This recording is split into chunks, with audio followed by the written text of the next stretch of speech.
Buenos días, ¿cómo están? ¿Qué tal? Buenos días, bienvenidos a una nueva edición de Cambio de Rumbo.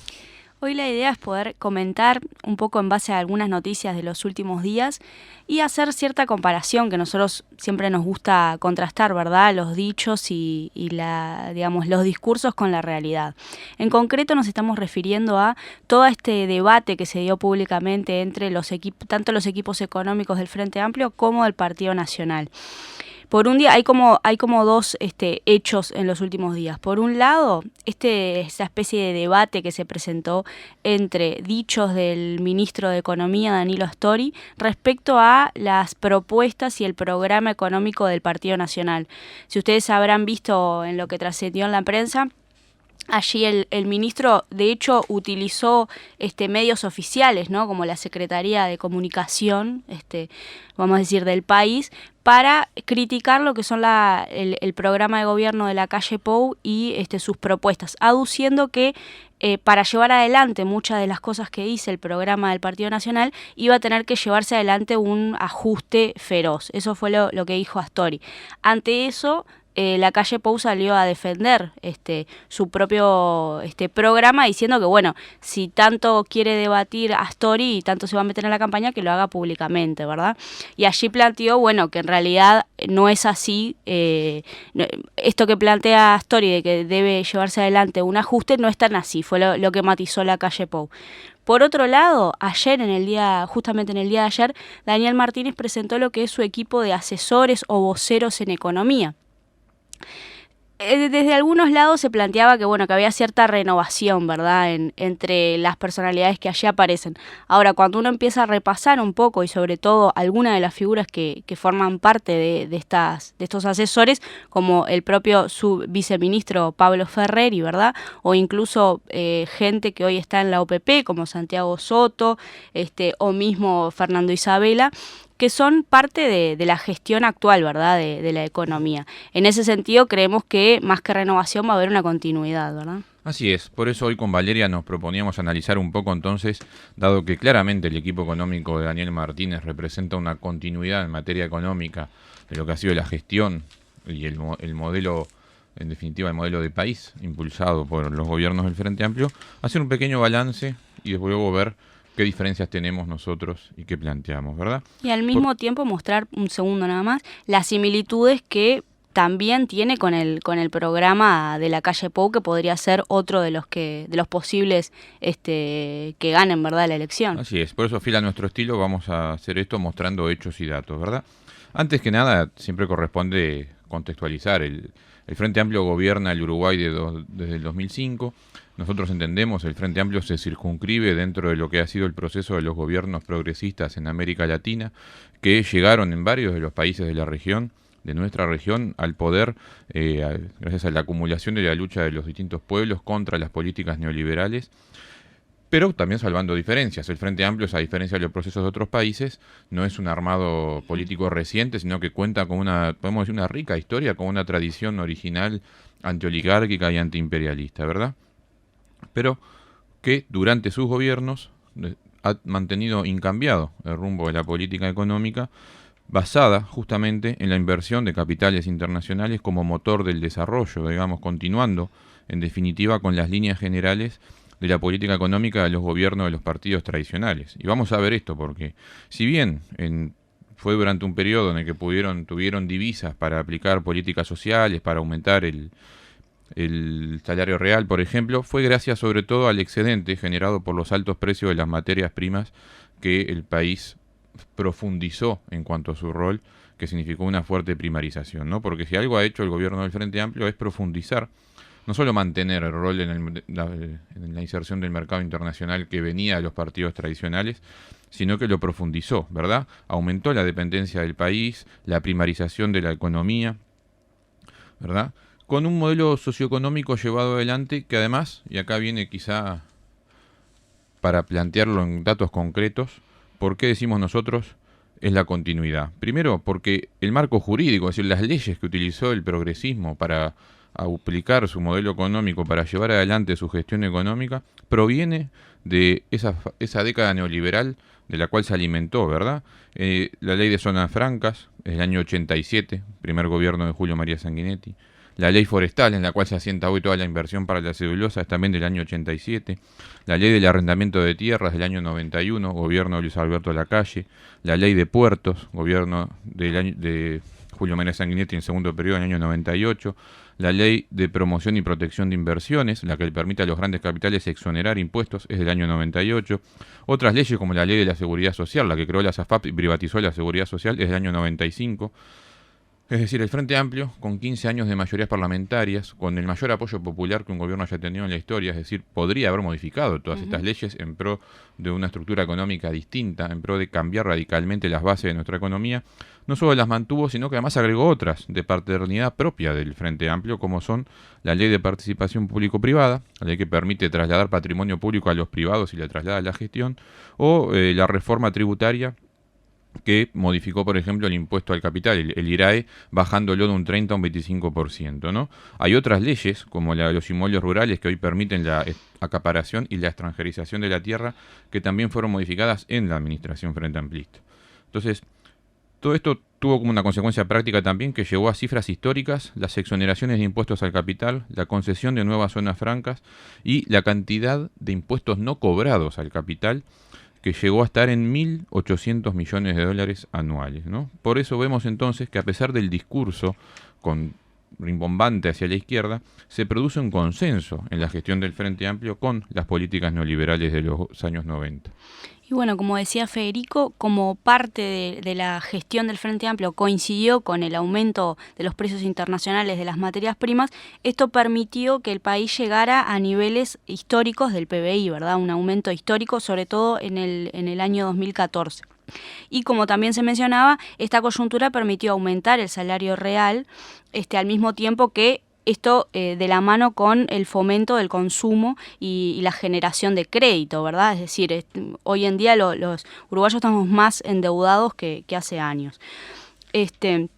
También esto permitió cierta gobernabilidad, ¿no? Se generaron libertades sindicales propias de una situación de bonanza económica.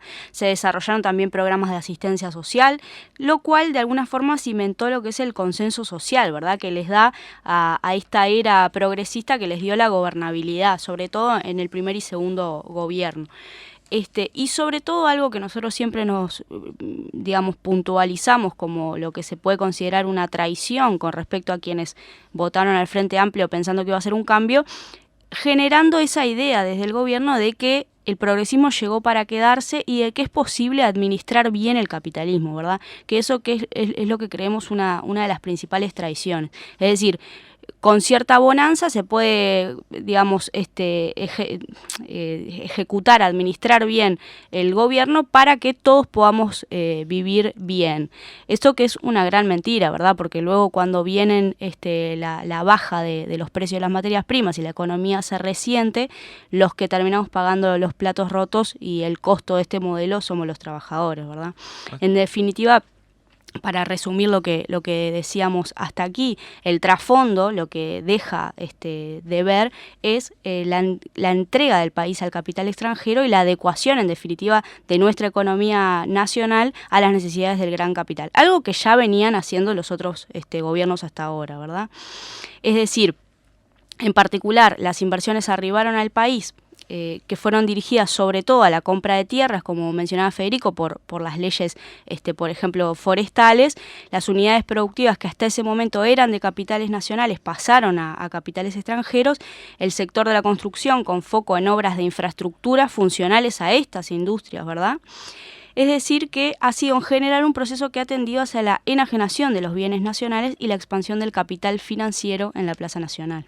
Así es, porque aquí hay algo que tenemos que fuertemente dar el debate ideológico. La inversión extranjera directa, que aumenta el PBI cuando llega, como ahora con la planta de UPM, no viene a desarrollar el país. Eso es una falacia, eso es una gran mentira. Aumenta así los números de la macroeconomía, pero a lo que vienen los capitales extranjeros, a lo que vienen las multinacionales, es a asegurarse que el rol del país en el mundo como economía primarizada, proveedora de materias primas, quede seguro y cierto, se atornille, es decir, la inversión extranjera directa viene para asegurar la dependencia del país y para asegurar que puede seguir extrayendo los recursos naturales al menor costo posible, ¿no? Y vamos a traducir esto en números.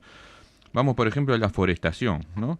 En el año 90, cuando recién se creó la ley forestal, en el Uruguay había solamente 53.000, uno dice solamente, ya es bastante, pero 53.000 hectáreas plantadas para la forestación.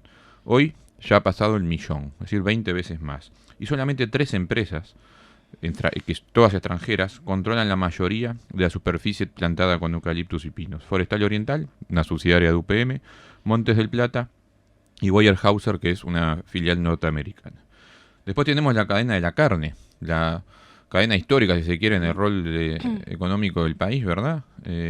La cadena de la carne que se controla sobre todo desde la cadena frigorífica, es decir, desde los frigoríficos se decide cuántas cabezas de ganado se faenan, cuánta carne se exporta. Bueno, absolutamente el 100% de los frigoríficos uruguayos están en manos de capitales extranjeros. La mayoría de ellos del mismo grupo económico, Marfrig, un grupo de capitales brasileños que a su vez está asociado a capitales franceses, porque así funciona el mundo globalizado del capital, ¿no? O sea que en la cadena, en la forestación, en la cadena de la carne, y tenemos también el otro buque insignia de este periodo, que es la soja. Se ha superado ya el 1.100.000 hectáreas de soja plantadas en el Uruguay, que es 11 veces más que el que había hace unos 15 años antes de que comenzara la administración progresista, ¿no? De los cuales además, estas 1.100.000 hectáreas plantadas con soja, más de la mitad pertenecen a sociedades anónimas radicadas fuera del país, es decir, es la tierra en manos de extranjeros. Y esto tiene además un correlato, que lo vemos que con su consecuencia medioambiental, que es el uso de los agrotóxicos para la soja. La gran mayoría de las tierras cultivadas con soja se fumigan con el glifosato, un producto que es importado, un producto que no está bien regulado y que contamina fuertemente la tierra, el agua, los cursos de agua que hemos visto, y también afecta otros cultivos. Las importaciones de glifosato aumentaron en un 120% en este periodo.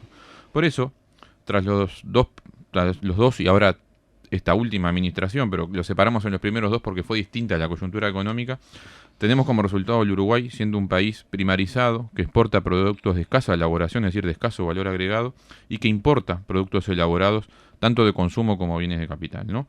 A su vez, las empresas que producen los principales productos que el país exporta, como los frigoríficos, están en manos de capitales extranjeros. Por eso la economía está totalmente extranjerizada, la dependencia ha llegado a récords históricos. Justamente como mencionaba Federico, para diferenciar lo que han sido las administraciones, porque el tercer gobierno del Frente Amplio coincide con, si se quiere, el fin del ciclo de bonanza, ¿verdad?, de la economía. Hasta ese momento venían las inversiones, como se mencionaba, hacían aumentar el PBI y demás, pero en este último tramo, con el objetivo de esas mismas inversiones empezar a extraer la ganancia, comienzan a retirarse, es decir, ya no llegan tantos millones de dólares por año y no se ve en un crecimiento tan abultado del PBI como se mostraba en los primeros gobiernos. Es decir, los propios capitalistas, ¿no?, mundiales buscan extraer sus ganancias que para algo invirtieron, ¿no?, desde su punto de vista. A la par con eso, los precios internacionales de las materias primas bajan y se estabilizan, lo cual en un esquema de país pequeño y dependiente como es el Uruguay no nos permite incidir, ¿verdad? Estamos a la merced de eso. En países productores de materia prima como el nuestro, con poco valor agregado, como ya se describió, la principal variable de ajuste termina siendo el salario de los trabajadores, ¿verdad?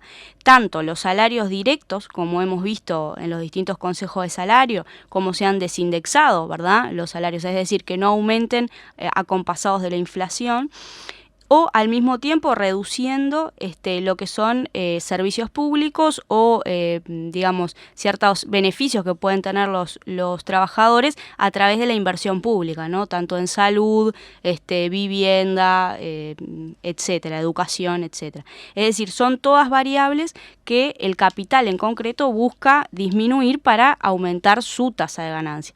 La tercer pata del salario es el salario diferido, ¿no?, que corresponde a toda la seguridad social, las pensiones y jubilaciones, que también vemos que en este escenario también están yendo por eso, ¿verdad?, para reducir allí, o vamos a decir, hacernos trabajar más para que, digamos, el salario diferido sea menor en definitiva a los trabajadores. Por eso decimos, el actual gobierno, como decimos el actual, es esta última administración, la que empezó en el 2015, con otra realidad económica, que no es un hecho fortuito, es una realidad económica consecuencia de haber apostado de esta manera a la inversión extranjera directa y al agronegocio, ¿no? Que cuando él cambió la coyuntura económica, el gobierno de Tabaré Vázquez, este que está terminando, orientó su política económica a cumplir cabalmente con las necesidades del capital, ¿no? Desde el inicio se instaló en el discurso del equipo económico, este que Martínez pretende prácticamente que renovar, pero con la misma línea, la necesidad está de no perder competitividad, ¿no? Es un eufemismos que en realidad se utilizan a favor siempre de incrementar la explotación de los trabajadores. Por eso acá, nosotros más que hablar de izquierda y derecha y de centro, ¿no? Como cuando se presentan los resultados de las encuestas ahora en campaña electoral y dicen, no, están compitiendo por los votos de centro, más a la izquierda, menos. Nosotros vamos a hablar de los sectores y las clases sociales que viven en el Uruguay y con las decisiones que toma el gobierno a quién está beneficiando. Y nosotros entendemos, porque los hechos así lo demuestran, que se eligió descargar el ajuste, descargar la crisis, descargar sobre todo la necesidad de recuperación de la tasa de ganancia de capital sobre los hombros de los trabajadores, ¿verdad? Porque se aumentan las tarifas públicas, se reduce la inversión pública, pero al mismo tiempo se mantienen los subsidios y las exoneraciones de impuestos al gran capital, ¿no? Por eso nosotros planteamos que se está cargando contra el pueblo el peso de la subvención al capital, el peso de que los capitales extranjeros que han venido y los asociados, nunca hay que olvidarse acá de los grandes poderosos de siempre del Uruguay que se han beneficiado de este esquema, mantengan sus ganancias y no las pierdan, ¿no? Por eso pagamos, por ejemplo, entre deuda y intereses de la deuda casi 7% del PBI, ¿no? Más de casi 3.000 millones de dólares por año que salen del bolsillo de todos los uruguayos, ¿no? Y cuando discuten entre los modelos económicos, ¿no? Del Frente Amplio o el Partido Nacional, que generan como si hubiera alguna diferencia. Nosotros queremos puntualizar que, por ejemplo, de nuevo, ¿no? Haciendo énfasis en el último gobierno, donde efectivamente desde el punto de vista del gobierno para cumplir estas indicaciones del Fondo Monetario hubo que, digamos, ajustar y echar mano a los bolsillos de los trabajadores. Vemos como a la par que se aumentó la recaudación a través del IRPF, ¿verdad? Es decir, desde el 2017 los uruguayos estamos pagando más IRPF que antes incluso. Al mismo tiempo que sucedió eso, se mantuvieron las exoneraciones a los patrones y a los capitalistas, ¿verdad? Nosotros hoy, por ejemplo, por nuestra seguridad social, cualquier trabajador paga el 15% de su sueldo, mes a mes, nunca nos descuentan nada, aunque siempre lo pagamos en fecha, ¿verdad? Porque nos pagan el sueldo y pagamos el Montepío. Y sin embargo, a los capitalistas sí se les ha reducido. Las propias políticas de Astori le han reducido los aportes patronales de un 15 primero a un 12 en gobiernos anteriores y luego Astori lo bajó del 12 al 7,5. Entonces, mostrar diferencia entre programas económicos que son muy similares es bastante complicado, ¿verdad? Sí, por eso, si bien los ciclos económicos son parte del capitalismo y el gobierno puede atribuir ciertas necesidades a los factores externos, lo que no puede esquivar es la decisión que tomó, que fue ante la disyuntiva de dónde descargar los efectos de la crisis, elegir por decisión propia consolidar los beneficios al capital y ajustar hacia el lado de los trabajadores. Por eso, desde Compromiso Socialista entendemos que el fracaso de los gobiernos progresistas y en el Uruguay el fracaso del Frente Amplio no es el fracaso de las ideas de la izquierda, porque en el Uruguay no ha gobernado aún un programa de izquierda, ¿verdad? El fracaso del progresismo es el fracaso de lo que verdaderamente es una propuesta de carácter reformista, si se quiere, que no busca eliminar la verdadera raíz del capitalismo, que es un sistema basado en la explotación del ser humano. Lo que hace falta es apostar por un programa de izquierda, por un programa con un horizonte socialista, por un programa y un gobierno que piense el mundo siempre desde la perspectiva y los intereses de los trabajadores. Y para eso está la Unidad Popular. Exacto, en ese sentido impulsaremos desde los lugares que nos toquen siempre posturas y propuestas que vayan en el sentido de lo que acaba de decir Federico, ¿no? En defensa de los trabajadores y contra los privilegios de los poderosos. Y al mismo tiempo nos opondremos y denunciaremos aquellas propuestas que vayan en sentido contrario, ¿verdad? Desde los lugares que nos toquen como Unidad Popular. Así es. Bueno, esto fue el balance de hoy. Los esperamos el próximo jueves a las 10 de la mañana en otro cambio de rumbo. Hasta luego. De rumbo. Hasta luego. De rumbo. Hasta luego.